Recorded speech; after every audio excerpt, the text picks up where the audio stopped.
This park is an uncommon common good. There's a magic to the place. And there's a magic to the park, and there's a magic to the bridge, and this necklace of parks that the bridge is the clasp for. It's the variety and the fragmentation, that there's just so many different areas, there's so many different spots of beauty. There are redwood forests and coastal scrubs and oak woodlands and beaches and bays and shorelines. And somehow to find a park that can encompass all that fragmentation is a challenge, and it's a miracle. Well, these parks belong to all the people, and our goal really is to have young people understand the importance of the national parks. And what a uniquely American idea this is to preserve this land for all people. And the innovation, the sense of courage, that sense of vision is just so extraordinary that we ought to build monuments and just bow in gratitude to the people that created this.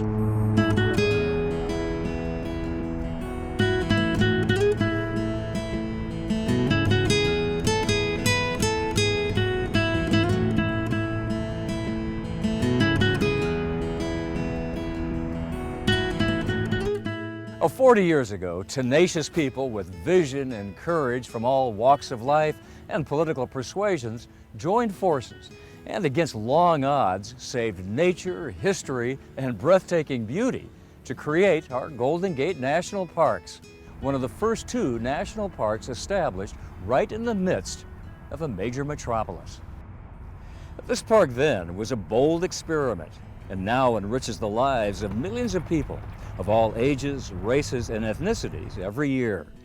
Though all of those who have given us this treasured gift of a park for people deserve recognition, we remember here a few of the principal founders and builders and celebrate the next generation of diverse young leaders who are emerging in places such as the Crissy Field Center and will guide the park and our nation in the years ahead.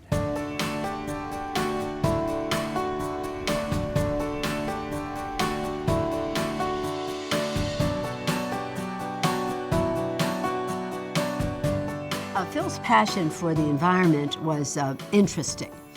It wasn't, shall we say, he wasn't a hiker or a trekker. He used to say that the only time he went outside was to smoke a cigarette. Or when I saw a tree in a flower pot, I thought it was a wilderness. I mean, yes, he could be caught saying those things.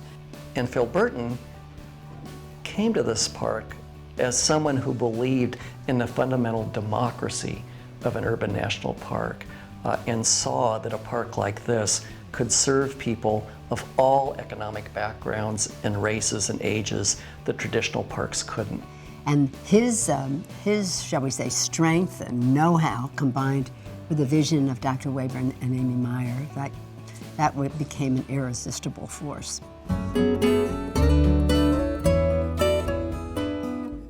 This park would not have the shape it has, the amount of land it has, would not really encompass the whole dream that was possible if it wasn't for what he brought to this situation. He had the sense of the whole, and that big picture made all the difference. And that's the dream that drove us. So that's really who he was, the dream driver. I did have a love affair with Ed Webern. Oh, everybody did. And he made us all feel as if we were the one. And he thought with a vision. He thought in a big way. It was about big ideas. Phil executed, Dr. Webern conceived. He had the idea, and Amy was his partner.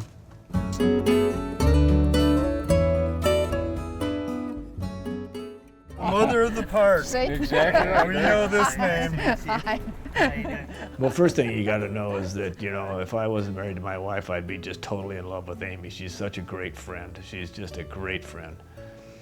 And Amy, you know, has some of the same characteristics of Ed, but Amy, in addition, has the ability to figure out how to get people together and then insert those people into all the places where there's levels of power to get something done.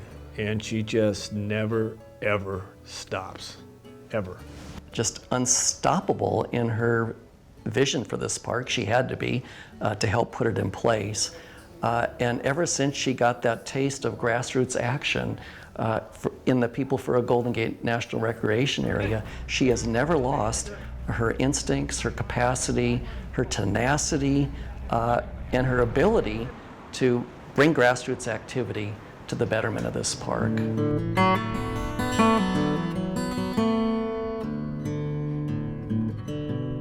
Oh, Congressman Burton and Dr. Webern maintained a passion for this park for the rest of their lives, working with Amy Meyer, who's still on the case, and many, many others, to build it and grow it to now 80,000 acres in 3 counties, the second most visited national park in the nation. Everyone here today is part of that, and I want to thank you. From the outset, this national park has been defined by an inspiring spirit of risk-taking and innovation, with the excellent Park Service staff always led by extraordinary superintendents.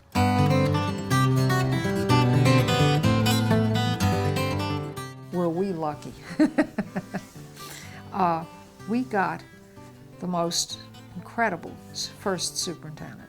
Here was Bill Whelan, a man in his mid-30s, really his early 30s, came here because we asked for a superintendent who would somehow be able to take charge of this very different park. And he came in bursting with ideas. Well, Golden Gate, at the very first moment that it opened its doors, opened them in a different way. The superintendent, the first superintendent, Bill Whelan, came from a career with more urban experience than natural park experience. He had come from Yosemite, but he believed in coming to Golden Gate that being in this urban setting required a different way of doing business, and he set up his team and his staff to fulfill that belief.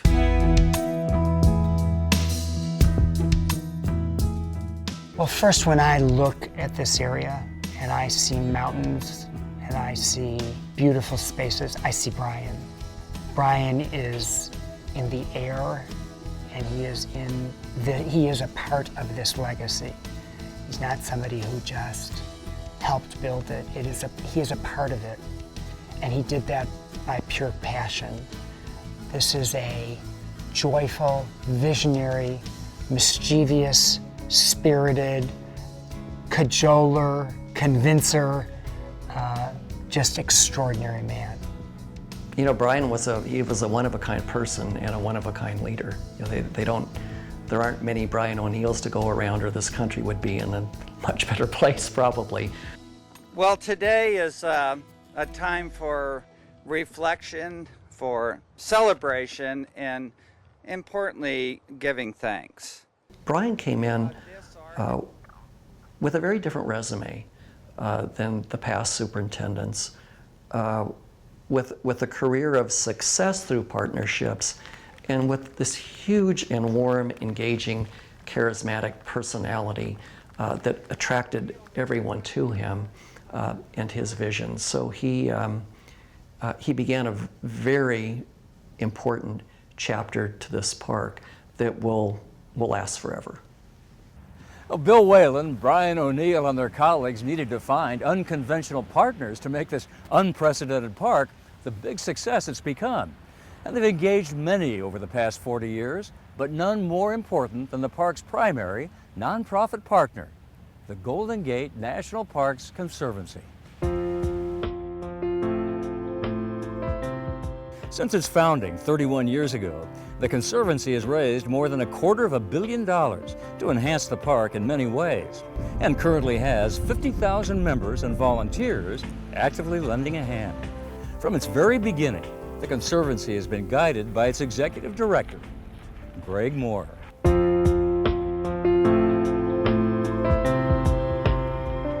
Greg Moore, oh, are we lucky. Oh, have we been fortunate.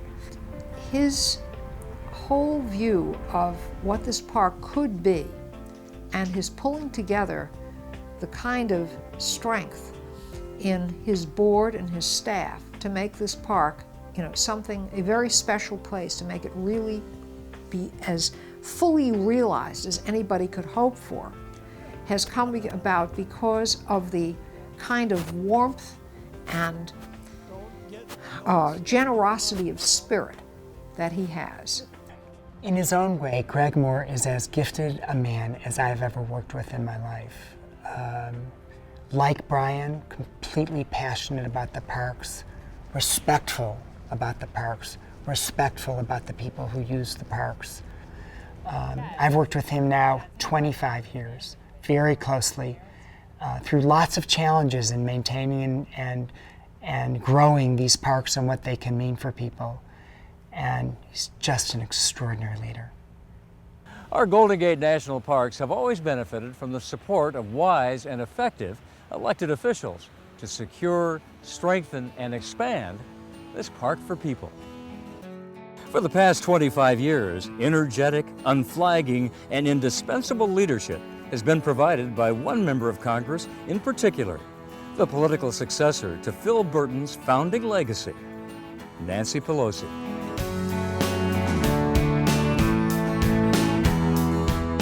When you think about what has happened since Nancy Pelosi became a member of Congress related to this park, we didn't have the Presidio, we didn't have Fort Baker. I mean, they were all in the boundary, but they were still military bases. And clearly no idea about how the Presidio would be managed in the future. Now look at it. I'd say Nancy's relationship with my father was one of deep admiration, respect, and affection. And my father's feeling for her was, you go get him, girl. Without Nancy, this park would never, ever have been realized the way it has been. Hi guys, how are you? I think she absolutely delights in the fact that many generations are here. That this place, when we were conceiving that it would go from an army post to a park, one of the ideas was, tell us what it will mean to young people.